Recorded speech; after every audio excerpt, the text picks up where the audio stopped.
Бажаю здоров'я, шановні українці. Сьогодні робоча поїздка в нашу Одесу. Подякував тут нашим воїнам за захист регіону та всієї України. Зокрема, відвідав шпиталь наших поранених захисників. Побажав якнайшвидшого одужання, мав честь вручити державні нагороди, подякував нашим лікарям. Провів в Одесі спеціальну і тривалу нараду щодо безпекової та соціальної ситуації в регіоні, керівництва області, військові, правоохоронці. Область пріоритетна з усіх точок зору. Саме Одещина – одне із основ безпеки усього нашого півдня, а отже і держави. Дуже важливі результати є на Одещині у Служби безпеки України в протидії російським диверсантам. Була доповідь генерала Москальова щодо ситуації в районах відповідальності ОСУ Одеса. Детально розібрали, як посилити оборону, детально ж обговорили економічні питання, робочі місця, соціальне забезпечення. Провів виїзне засідання Ставки, постійна увага фронту, доповіді командувачів Хортиця, Таврія, Главком, особливі доповіді керівників ГУР та СБУ. Деталі згодом. Спеціальна увага нашому зерновому коридору, безпеці у Чорному морі. Світ знає, яку фундаментальну роль наш морський зерновий експорт відіграє для продовольчої безпеки та й загалом безпека у Чорному морі, дієвість норм міжнародного права щодо мореплавства – це глобально важливий безпековий фактор. Усі морські країни світу зараз бачать, що може загрожувати їхнім портам, їхнім акваторіям, якщо Росія зійде з рук блокування мореплавства в Чорному морі.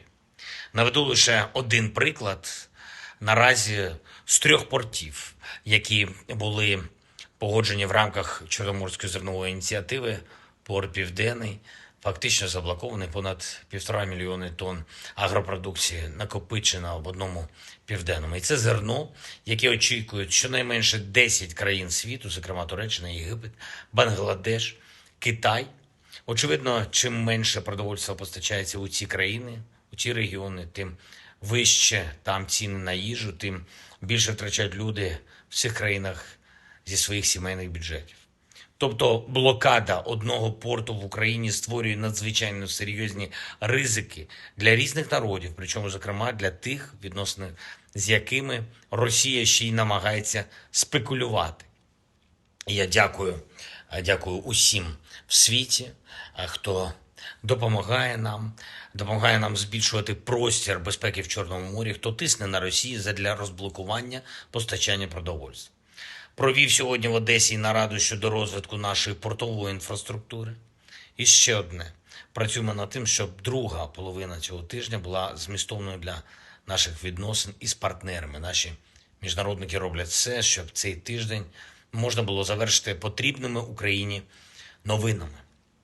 А зараз я дякую Сполученим Штатам Америки, особисто президенту Байдену, обом партіям Конгресу і кожному американцю, усім, хто цінує свободу, за новий оборонний пакет для наших воїнів. Ракети для Петріотів, ракети для Хаймарсів, артилерія та інше дуже необхідна нам зброя. Необхідна саме зараз.